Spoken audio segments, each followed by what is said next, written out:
Welcome to our channel Broken Codes. तो आज के इस वीडियो में हम उत्तराखंड के कुछ प्रमुख संस्थान और संग्रहालय के बारे में कुछ इंपॉर्टेंट एमसीक्यूज डिस्कस करेंगे और इन संस्थान और संग्रहालय से रिलेटेड कुछ और इंपॉर्टेंट डिस्कशन करेंगे।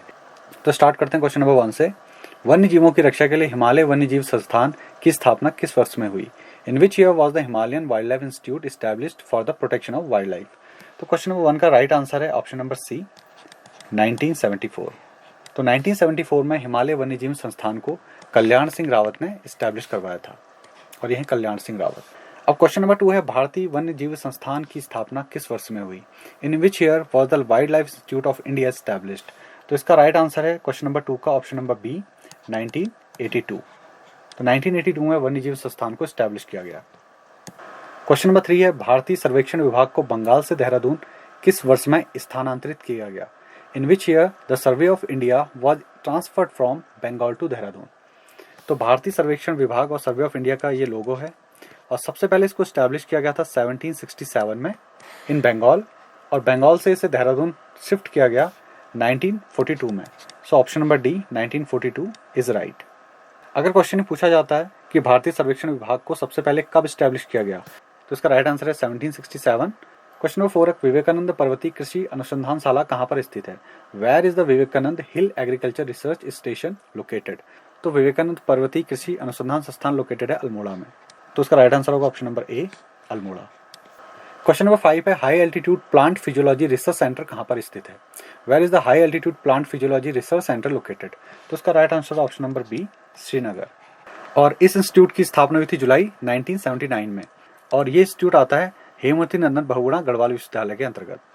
क्वेश्चन नंबर 6 है, पंडित गोविंद वल्लभ पंत राजकीय संग्रहालय की स्थापना किस वर्ष में हुई? In which year Pandit Govind Ballabh Pant state museum was established? तो क्वेश्चन नंबर 6 का राइट आंसर है ऑप्शन नंबर डी, 1979। और ये संग्रहालय लोकेटेड है अल्मोड़ा में।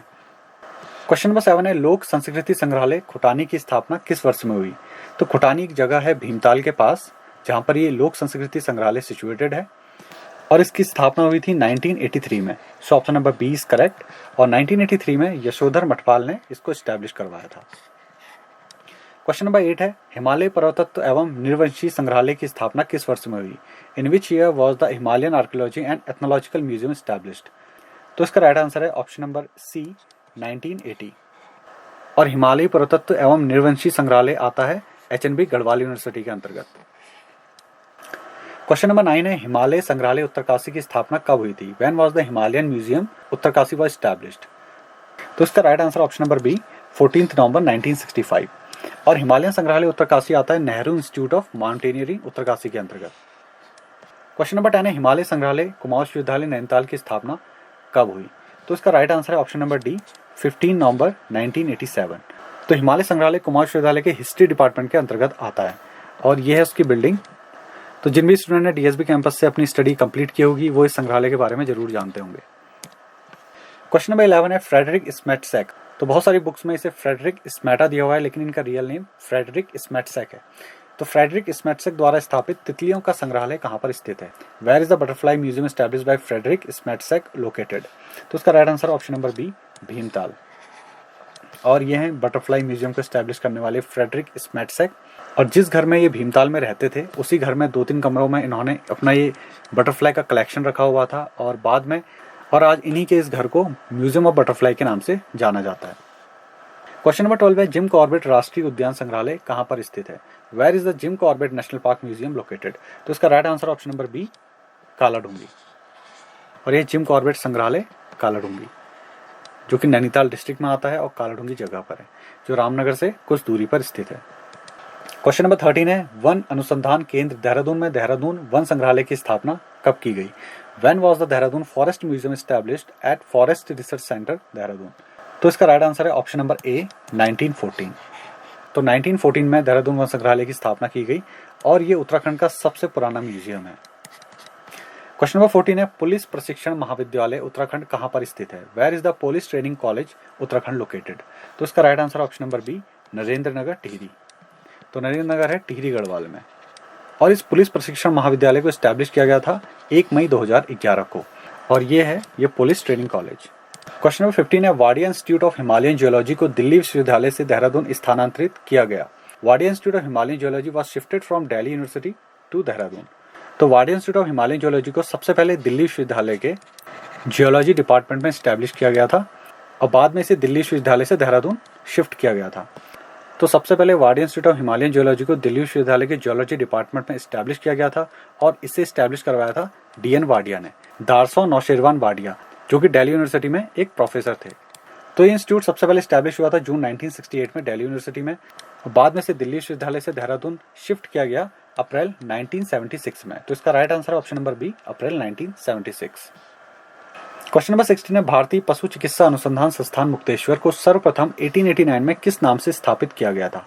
Under what name was the Indian veterinary research institute Mukteshwar first established in 1889? तो 1889 में इसको सबसे पहले एस्टैब्लिश किया गया था इंपीरियल बैक्टीरियोलॉजिकल लेबोरेटरी के नाम से। ये इसे एस्टैब्लिश किया गया था पुणे, महाराष्ट्र में। और 1893 में इसे शिफ्ट किया गया मुक्तेश्वर, नैनीताल में। और इंपीरियल बैक्टीरियोलॉजिकल लेबोरेटरी के फाउंडिंग डायरेक्टर थे एल्फ्रेड लिंगार्ड, जो कि एक मेडिकल साइंटिस्ट थे। तो इस इंस्टीट्यूट का नाम कई बार चेंज किया गया। सबसे पहले इसका नाम चेंज किया गया 1925 में। तो 1925 में इसका नाम रखा गया imperial institute of veterinary research. Then again इसका नाम चेंज किया गया 1930 में। फिर इसका नाम रखा गया imperial veterinary serum institute. Then finally इस इंस्टीट्यूट का नाम चेंज किया गया 1947 में और इसे रखा गया इंडियन वेटनरी रिसर्च इंस्टीट्यूट, भारतीय पशु चिकित्सा अनुसंधान संस्थान। तो उत्तराखंड, इंडिया और वर्ल्ड पॉइंट ऑफ व्यू से ये इंस्टीट्यूट इतना इंपॉर्टेंट क्यों है, तो आइए देखते हैं। और इसे मैक्का ऑफ वेटनरी साइंसेस क्यों कहा जाता है? जैसा कि आपको पता है, मक्का एक प्लेस है सऊदी अरेबिया में, जो कि इस्लाम धर्म मानने वालों का एक बहुत ही प्रमुख तीर्थ स्थल है। और हर एक वो इंसान जो इस्लाम धर्म को फॉलो करता है वो अपनी लाइफ में एक बार मक्का जाना चाहता है। तो इस इंस्टीट्यूट को मैक्का ऑफ वेटनरी साइंसेस क्यों कहा जाता था और ये उस समय वर्ल्ड फेमस क्यों था, तो आइए देखते हैं। तो 1889 से जब ये भारत में इस्टेब्लिश हुआ और 1893 में ये मुक्तेश्वर में इसको शिफ्ट किया गया और तब से लेकर के 1947 और उसके बाद भी यहाँ पर बहुत सारी वर्ल्ड फेमस रिसर्च हुई। जैसा कि आपको नाम पता होगा रॉबर्ट कोच का। रॉबर्ट कोच एक फेमस बैक्टीरियोलॉजिस्ट और माइक्रोबायोलॉजिस्ट थे और 1905 में इनको मेडिसिन का नोबेल प्राइज मिला। और उनको ये नोबेल प्राइज मिला था ट्यूबरक्लोसिस डिजीज कॉज करने वाले बैक्टीरिया की खोज की वजह से, जो कि था माइकोबैक्टीरियम ट्यूबरक्लोसिस। तो इन्होंने इसकी खोज की और 1905 में इनको नोबेल प्राइज दिया गया। और रॉबर्ट कोच ने इस इंस्टीट्यूट को और 1897 में रॉबर्ट कोच ने इस इंस्टीट्यूट को विजिट किया और यहाँ पर उन्होंने अपनी बहुत सारी रिसर्च कंडक्ट की और उससे बहुत सारे रिजल्ट निकाले। तो जिस समय दुनिया में प्लेग, एंथ्रैक्स, कॉलेरा, मेनिंजाइटिस ऐसी भयानक बीमारियां फैली हुई थी, आज के समय जैसी कोविड की सिचुएशन है उससे भी कई गुना ज़्यादा खतरनाक सिचुएशन एंथ्रैक्स और प्लेग से हुआ करती थी। क्योंकि प्लेग 1300 से आज 2017 तक इससे कई लोग अपनी जान गंवाते हैं। तो प्लेग जैसी एक महामारी एपिडेमिक उस समय फैला था 1300 के आसपास और इसने वर्ल्ड वाइड करोड़ों लोगों की जान ली थी। और रिसेंटली 2017 में एक आउटब्रेक हुआ था मेडागास्कर में, जहाँ पर 140 लोगों ने अपनी जान गंवाई और 1000 लोग प्लेग से बीमार हुए। तो आज 700 साल बाद भी ये बीमारी इतनी ज़्यादा डेंजरस बनी हुई है। रॉबर्ट कोच के अलावा और भी फेमस साइंटिस्ट जैसे doctor Edward, doctor R. Pfeiffer, doctor G. जेफकी, तो ये कुछ वर्ल्ड फेमस बैक्टीरियोलॉजिस्ट और मेडिकल साइंटिस्ट के नाम हैं जिन्होंने इस इंस्टीट्यूट में आकर के अपनी रिसर्च कंडक्ट की। जिस समय पूरी दुनिया में प्लेग, एंथ्रैक्स और कोलेरा जैसी महामारी फैली हुई थी, तो इन साइंटिस्ट ने आकर के इस इंस्टीट्यूट में अपनी रिसर्च कंडक्ट की और बहुत सारी नई इन्वेंशंस यहाँ पर की। तो डॉक्टर एडवर्ड, जिन्होंने रिंडरपेस्ट नाम की बीमारी का भी यहीं पर पता लगाया और इसकी वैक्सीन भी इन्होंने इस इंस्टीट्यूट में डेवलप की। और दूसरी एक डिजीज होती है पोल्ट्री में, रानीखेत डिजीज। और आज पोल्ट्री फार्मिंग इसी वजह से पॉसिबल हो पाई है कि इस रानीखेत डिजीज की वैक्सीन इस इंस्टीट्यूट में डेवलप हुई। तो पूरी दुनिया से, मेनली यूरोप से वर्ल्ड फेमस बैक्टीरियोलॉजिस्ट, माइक्रोबायोलॉजिस्ट और मेडिकल साइंटिस्ट इस इंस्टीट्यूट में आकर के अपनी रिसर्च कंडक्ट करते थे, इसलिए इसको मैक्का ऑफ वेटनरी साइंसेस बोला जाता था। तो उत्तराखंड को सिर्फ देवों की भूमि ही नहीं, तो उत्तराखंड से मेडिकल साइंस, कई सारे साइंसेस के फील्ड में भी यहाँ से बहुत सारी नई डिस्कवरीज हुई हैं। तो ये था IVRI मुक्तेश्वर के बारे में। और अगर आप इस इंस्टीट्यूट के बारे में और कुछ भी जानना चाहते हैं तो IVRI मुक्तेश्वर की आप साइट विजिट कर सकते हैं। वहाँ पर 130 सालों में इस इंस्टीट्यूट ने क्या क्या किया उसके बारे में सारी जानकारी वहाँ पर अवेलेबल है। तो नेक्स्ट क्वेश्चन है क्वेश्चन नंबर 17, भारतीय वन अनुसंधान संस्थान की स्थापना कब की गई? When was the Indian forest research institute established? तो ये एस्टैब्लिश किया गया था ऑप्शन नंबर बी 1906 में। और क्वेश्चन नंबर 18 है, आर्यभट्ट प्रेक्षण विज्ञान शोध संस्थान को वाराणसी से नैनीताल में कब स्थानांतरित किया गया? When was the Aryabhatta research institute of observational sciences shifted from Varanasi to Nainital? तो सबसे पहले एरीज को वाराणसी में स्टैब्लिश किया गया 1954 में, लेकिन वाराणसी से इसको नैनीताल ट्रांसफर किया गया ऑप्शन नंबर बी 1955 में। तो इसका एस्टैब्लिशमेंट ईयर है 1954 वाराणसी में, और इसका वाराणसी से नैनीताल शिफ्टिंग है 1955 में। तो 1955 में भी इसको नैनीताल में एक स्पेशल पीक पर स्टैब्लिश किया गया जिसे शेर का डांडा बोला जाता है, और 1967 में से शेर के डांडा पीक से मनोरा पीक में शिफ्ट कर दिया गया। तो ये थे कुछ MCQs उत्तराखंड के इंपॉर्टेंट संस्थान और संग्रहालय के बारे में।